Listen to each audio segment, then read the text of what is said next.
Hello commerce के मेरे होनहार छात्रों, कैसे हो आप लोग। मैं हूं कार्तिक शर्मा। मैं आपका स्वागत करता हूं आपके अपने YouTube channel Sharma ji commerce वाले में। तो आज की इस वीडियो में मैं आपको रटवाने वाला हूं प्रिंसिपल्स ऑफ मैनेजमेंट, वो भी चुटकियों में। चलिए बेटा स्टार्ट करते हैं।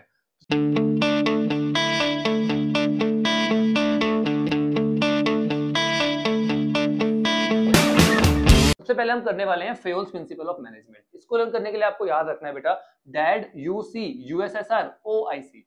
डैड आपने यूएसएसआर देखा नहीं देखा, ओआईसी दैट्स इट।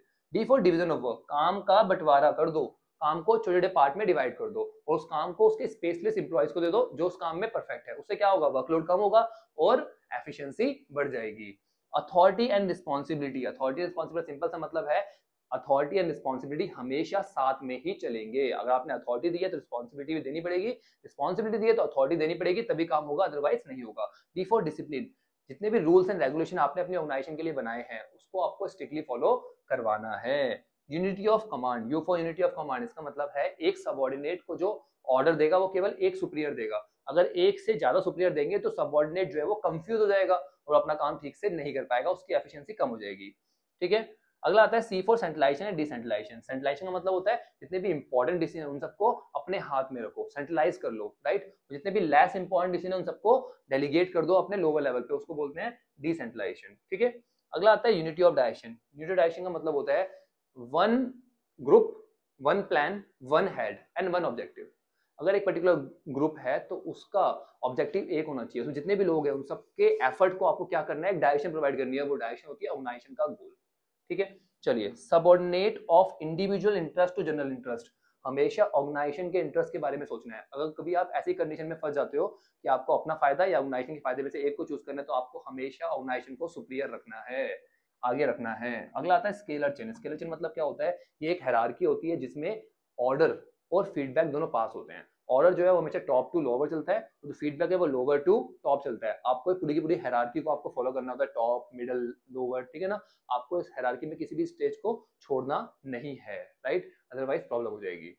चलिए, अगला आता है रेम्यूनरेशन ऑफ एम्प्लॉयज। एम्प्लॉयज को आपको इतनी रेम्यूनरेशन तो देनी है कि वो हमेशा काम करने के लिए मोटिवेटेड रहे। भाई सैलरी ठीक से नहीं दोगे तो वो काम क्यों करेगा। ठीक है। तो रेम्यूनरेशन ना हमेशा कॉम्पिटिटिव देनी है आपको। ठीक है। अगला आता है ऑर्डर। ऑर्डर का सिंपल सा मतलब होता है बेटा कि right person and right thing, सही बंदा और सही चीज हमेशा सही जगह पे होनी चाहिए, उसकी पर्टिकुलर ऑर्डर पे होनी चाहिए। उससे क्या होगा, आपको ढूंढना नहीं पड़ेगा, राइट, आपका टाइम और एफर्ट दोनों बचेंगे। ठीक है। चलिए, अगला आता है इनिशिएटिव। इनिशिएटिव मतलब आपको अपने एम्प्लॉयज को हमेशा इनिशिएट करते रहना है, एनकरेज करते रहना है, जैसे वो आके इनिशिएटिव ले आपके अलग अलग काम में, अलग अलग इनोवेशन में, आपको नए नए आइडियाज दे, ठीक है, परफॉर्म करें। अगला आता है stability of tenure of personnels. आपको अपने जितने भी एम्प्लॉयज है उनको बना के रखना है। ऐसा ना हो कि आपके एम्प्लॉयज आपके ऑर्गेनाइजेशन को छोड़ छोड़ के भाग रहे हैं, क्योंकि नया एम्प्लॉय आएगा तो उसको दोबारा ट्रेनिंग देनी पड़ेगी और पूरी की पूरी ऑर्गेनाइजेशन में इंस्टेबिलिटी रहेगी। तो इंस्टेबिलिटी से बचने के लिए आपको हमेशा ऑर्गेनाइजेशन को, जितने भी ऑर्गेनाइजेशन में जितने भी एम्प्लॉयज है उन सबको रिटेन करना है। आपका लेबर टर्नओवर हमेशा कम होना चाहिए, आपके एम्प्लॉयज बार बार छोड़ के ना जाए।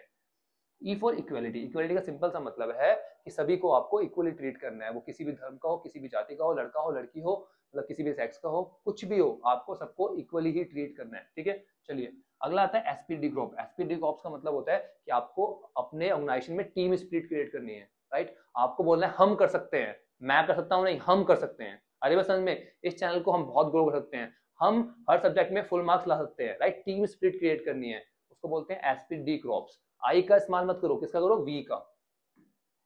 चलिए, तो अब आता है हमारे पास nature of principle of management. Nature of principle of management learn करने के लिए आपको लर्न करना है बेटा अंडर ग्रेजुएशन कोर्सेज। जो अंडर ग्रेजुएशन कोर्सेज होते हैं, क्रिएट फ्लेक्सिबल बिहेवियर।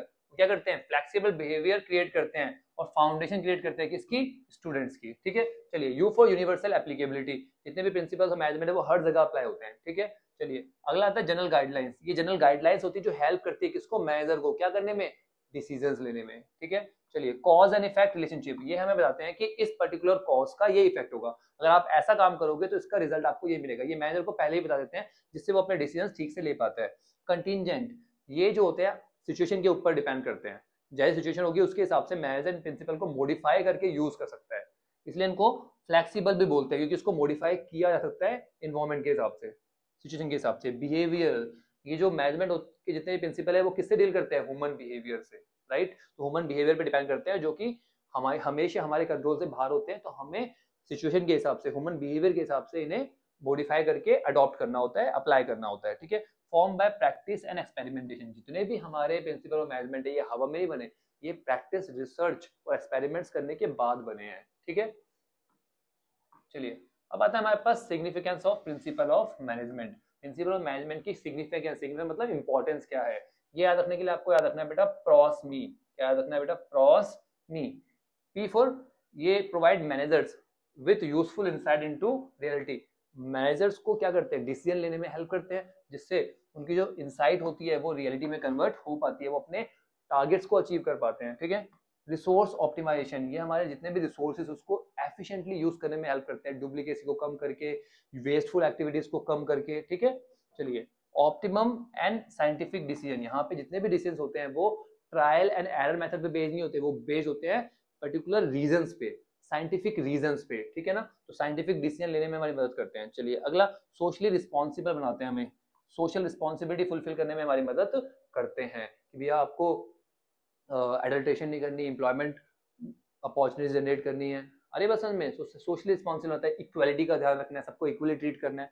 चलिए अगला आता है मीटिंग चेंजिंग इन्वायरमेंट रिक्वायरमेंट। भैया इन्वायरमेंट की जो भी रिक्वायरमेंट है उसके हिसाब से ये ऑर्गेनाइजेशन को चेंज करने में मदद करते हैं, ऑर्गेनाइजेशन को डायनेमिक बनाते हैं, ठीक है। अगला आता है हमारे पास education training and research in management. तो मैनेजमेंट में एजुकेशन ट्रेनिंग और रिसर्च प्रोवाइड करता है किसको? एम्प्लॉयज को, जिससे कि एम्प्लॉयज का डेवलपमेंट हो सके, ठीक है बेटा। चलिए तो अगला आता है हमारे पास प्रिंसिपल ऑफ साइंटिफिक मैनेजमेंट। इसको लर्न करने के लिए आपको लर्न करना है science lead to development by harmony and cooperation. Science जो डेवलपमेंट करती है कैसे? हार्मोनी और कोऑपरेशन से, ठीक है।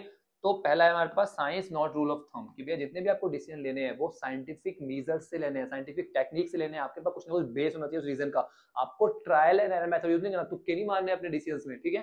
साइंटिफिक तरीके से डिसीजन लेने हैं। अगला development of each personal to his और हर ग्रेटेस्ट एफिशिएंसी। आपके पास जितने भी एम्प्लॉयज है आपको उन सबको ट्रेनिंग प्रोवाइड करनी है, ठीक है, जिससे वो अपना पोटेंशियल तक पहुंच सके, राइट, और डेवलपमेंट कर सके अपने करियर में भी और साथ में ऑर्गेनाइजेशन को भी उसके गोल तक पहुंचा सके। चलिए अगला आता है हार्मोनी नॉट डिसगार्ड। हार्मोनी क्रिएट करनी है आपको, सभी एम्प्लॉयज और मैनेजमेंट के बीच में एक हार्मोनी क्रिएट करनी है, उनके मेंटल रिवोल्यूशन करना है, उनकी सोच को चेंज करना है, जिससे वो एक दूसरे के साथ मिलकर काम करें, ठीक है। अगला कोऑपरेशन नॉट इंडिविजुअलिज्म। केवल एक इंसान कोऑपरेशन नहीं कर सकता, आपको सबको इस तरीके से मोटिवेट करना है कि वो कोऑपरेट करे। जैसे एम्प्लॉयज को आपको क्या करना है? आपको बोलना है एम्प्लॉयज को अगर हमारा प्रॉफिट हुआ तो आप सबको भी उस प्रॉफिट में हिस्सा मिलेगा। तो उससे क्या होगा? एम्प्लॉयज जो है वो कोऑपरेट करेंगे, किसके साथ? मैनेजमेंट के साथ, दोनों मिलकर काम करेंगे, ऑर्गेनाइजेशन गोल को अचीव करेंगे, ठीक है। तो अगला आता है हमारे पास Taylor's technique of scientific management. Taylor की साइंटिफिक मैनेजमेंट की टेक्निक कौन सी है? इसको लर्न करने के लिए आपको याद रखना है my sweet simple mother and father taught tailors different function. मेरे स्वीट मदर और फादर ने मुझे टेलर के अलग अलग फंक्शन पढ़ाए। तो पहला आता है हमारे पास मोशन स्टडी। यहाँ पे आप क्या करते हो? स्टडी करते हो किसकी? मोशन की। मोशन भी कौन से? Wasteful motion. किसके? एम्प्लॉय और मशीनरी के। ये कभी कभी मशीनरी और जो एम्प्लॉय होते हैं उनके ना बहुत सारे वेस्टफुल मोशन होते हैं, वो कभी इधर कभी उधर हो जाते हैं फालतू में, जिसकी वजह से उनकी एफिशिएंसी कम होती है। तो आपको उनको आइडेंटिफाई करना है और एलिमिनेट करना है, ठीक है। अगला है स्टैंडर्डाइजेशन। आपको हर एक टास्क के लिए और हर एक प्रोडक्ट के लिए एक स्टैंडर्ड सेट करना है जिसको आपको हमेशा अचीव करना ही करना है, ठीक है। सिंप्लीफिकेशन। सिंप्लीफिकेशन मतलब होता है कि आपको अपने काम को सिंपल रखना है, राइट, जितना सिंपल हो सके। आपको अपने अननेसेसरी एक्टिविटीज एलिमिनेट करनी है और जो आपके फालतू के प्रोडक्ट आपने ऐड कर रखे हैं उन सबको भी हटा देना है, जिससे आपका काम क्या है? सिंपल हो जाएगा। आप अपने कोर प्रोडक्ट पे फोकस कर पाओगे, ठीक है। अगला है हमारे पास मेथड स्टडी। आपको अलग अलग मेथड्स की स्टडी करनी है जिससे आप अपने गोल को अचीव कर सकते हो, राइट। उनमें से सबसे बेस्ट है उसको आपको यूज करना है, ठीक है। चलिए अगला आता है फटीग स्टडी। आपको पता है जो हमारे एम्प्लॉयज होते हैं, हमारे जो वर्कर्स होते हैं, वो काम करते करते थक जाते हैं, तो उनको रेस्ट चाहिए। तो उनको कितना रेस्ट देना है और कितनी बार देना है ये आपको डिसाइड करना होता है, ठीक है, जिससे वो एफिशिएंटली काम कर सके। अगला है टाइम स्टडी। टाइम स्टडी मतलब किसी भी टास्क को करने के लिए, किसी भी प्रोडक्ट को बनने के लिए कितना टाइम लग रहा है, राइट, वो आइडेंटिफाई करना है और उसको अप्लाई करना है जिससे कि उस पर्टिकुलर टास्क में हमारा काम हो सके।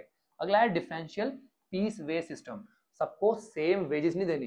अगर आप सबको सेम वेजेस दोगे तो क्या होगा? एक जो मेहनत करने वाला आदमी है वो मोटिवेट नहीं हो पाएगा और जो एक आलसी आदमी है वो वैसा का वैसे ही रहेगा, उसकी प्रोडक्टिविटी कम हो जाएगी। तो आपको जो वेजेस देनी है वो देनी है उनकी प्रोडक्टिविटी के हिसाब से। जो जितना ज्यादा प्रोडक्टिव है उसको ज्यादा वेजेस, जो जितना कम प्रोडक्टिव है उसको कम वेजेस, ठीक है। अगला आता है फंक्शनल फोरमैनशिप। इसका सिंपल सा ही टेक्निक है जिसके अंदर हम क्या करते हैं? प्रोडक्शन को प्लानिंग से अलग कर देते हैं कि भैया प्रोडक्शन अलग प्लानिंग अलग, जिससे बिल्कुल दोनों सेपरेट रहे और ठीक से उनका काम हो जाए। और हर एक के अंदर, दोनों के अंदर हम 4-4 हेड डिवोट कर देते हैं जो अपने अपने काम करते हैं, ठीक है। So that's it with our chapter. तो हमने प्रिंसिपल ऑफ मैनेजमेंट को with the help of acronyms, चुटकियों में कवर कर लिया है। इस चैप्टर की डिटेल वीडियो मैंने अपने चैनल पे डाल रखी है, जहां पर मैंने रियल लाइफ एग्जांपल से हर एक कंसेप्ट को डिटेल में समझाया है। आप वहां जाके वीडियो देख सकते हो।